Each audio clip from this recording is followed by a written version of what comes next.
The Cherokee Nation has always been identified as one of the most prosperous of all Indian nations. Before European contact, the Cherokee Nation lived and flourished throughout the southeastern United States. In the 1500s, European explorers arrived and changed the outlook of the land forever by creating trading systems with the Cherokee. The increase in technology and goods continued the development of the Cherokee Nation, which enabled a highly structural bicultural government and the creation of a Cherokee syllabary that was as advanced as any in America. In the 1830s, gold was discovered in Georgia, and white settlers began impeding on the Cherokee homeland. Thus, the removal period began, forcing thousands of Cherokee men, women, and children to leave their prospering homeland to a new destination in the west, aptly named Indian Territory. However, the Cherokee didn't leave passively, as they fought the citizens of Georgia and the United States government in court with three major cases. The Supreme Court case of the Cherokee Nation versus Georgia, 1831, arguably has had the longest and most important effect on Native American history. In December of 1828, tensions between Cherokee leaders and leaders in Georgia were at an all-time high. Fearing the federal government would not back the forced removal of the Cherokee Nation from the rightful land, the Georgian government imposed a concatenation of anti-Cherokee laws, which not only eliminated Cherokee Indians' rights under the state of Georgia, but also intended to force Cherokee peoples to move west out of the state. Thus, in early 1829, John Ross, a Cherokee leader who is often known as the Cherokee Moses, led a delegation to the United States Congress to resolve the ongoing issue between Cherokee Nation and the state of Georgia over Georgia's non-payment of annuities to the Cherokee Nation, as well as the definition of borders between the two abhorrent parties. Although Ross found support for his cause in Congress from leaders like Daniel Webster and John Clay, Congress ultimately decided in April of 1829 to support President Andrew Jackson's anti-Indian feelings by passing the Indian Removal Act on May 26, 1830. Because Ross's attempts with Congress ultimately failed, he was now forced to take legal action against the state of Georgia.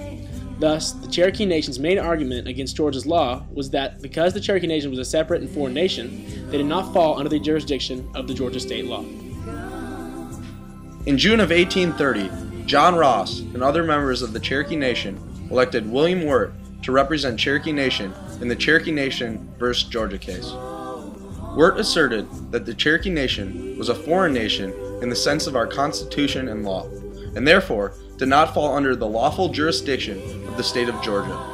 Because of this, Wirt asked that the United States Supreme Court negate the laws that were previously placed upon the Cherokee Nation.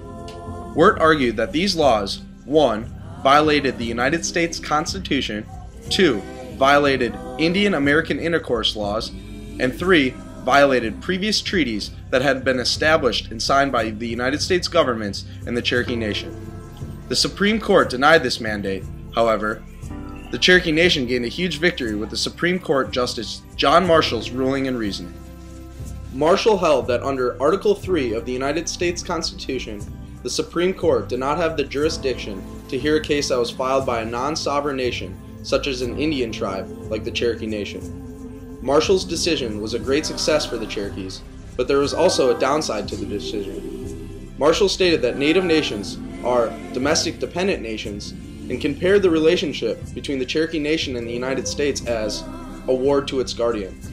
Marshall's ruling set the stage for temporary success, but long-term problems for Indian tribes within the United States Supreme Court system.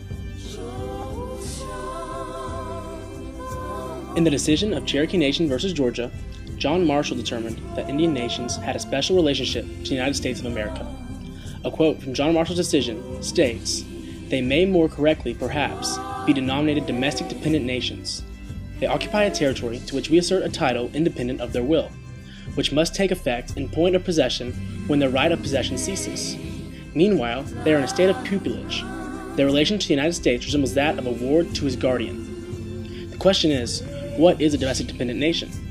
Rather than autonomy or sovereignty, a domestic dependent nation is a foreign entity that relies on the funding of a superior power. Let's break down the term domestic dependent nation to fully understand the power of this term. Domestic means that one can't negotiate treaties with other nations. Dependent means that the entity relies on a superior nation for funding. And lastly, nation means that they have the ability to govern themselves. The term domestic dependent nation enables a sense of freedom, mainly through the right to govern one's nation, but restricts the nation by controlling foreign affairs, and asserts this power by controlling the funding. This term is damaging in itself, but it also brings on many more problems as well. In Marshall's opinion, he speaks of pupilage, and a ward to his guardian relationship. These terms elicit the idea that Native Americans needed the tutelage of Euro-Americans to become successful, but instead it only hampered the success of the Cherokee Nation and all other Native nations in the United States. This mindset ultimately led to the assimilation period, where Euro-Americans attempted to destroy Native American culture. The entire relationship described by John Marshall brought up many questions, but was ultimately a win for the Cherokee. Even though the relationship defined was not entirely what was hoped for, the idea of a domestic dependent nation ensured a certain amount of sovereignty and has been utilized in many court cases since its inception. The Inyo County, California versus Peyote Shoshone Indians case in 2003 is an example of how the concept of a domestic dependent nation has been utilized in court today. The Bishop Peyote Tribe of California owns and operates the Peyote Palace Casino. The Inyo County District Attorney had 3 casino employees under suspicion of welfare fraud and asked the casino for their employment records. The casino declined, stating that it was against their privacy policy. Upon finding probable cause, the district attorney obtained a search warrant authorizing the search of employment records of those 3 casino employees. Subsequently, the district attorney asked for the records of 6 more employees. The tribe once again reiterated their privacy policy, but offered up for evidence the last page of each employee's welfare application. The district attorney refused the offer.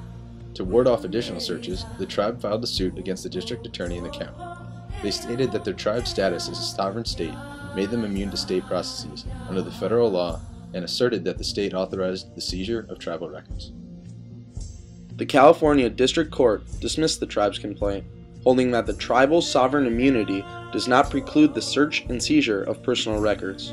In 2003, the Ninth Circuit reversed the decision, holding that the executing of a search warrant against the Peyote Shoshone tribe interfered with their right to make their own laws and be governed by them.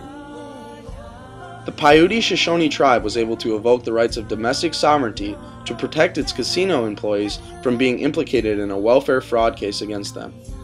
They were able to withstand the United States federal government from entering into their jurisdiction. However, much of a victory this may seem, it is also obvious to see how the unlawful welfare fraud went unpunished, which is setting a precedent for tribes in domestic sovereign areas to commit federal crimes and having evidence vacated from testimony against them because it was unable to be obtained from the Indian state.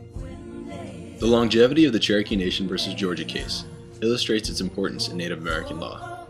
The case has been referred to numerous times since 1831, and the term domestic dependent nations has been the popular term in defining the U.S. Native American relationship. One can only presume that this term and concept will continue to have influence upon future court cases until another Supreme Court justice re-identifies the relationship.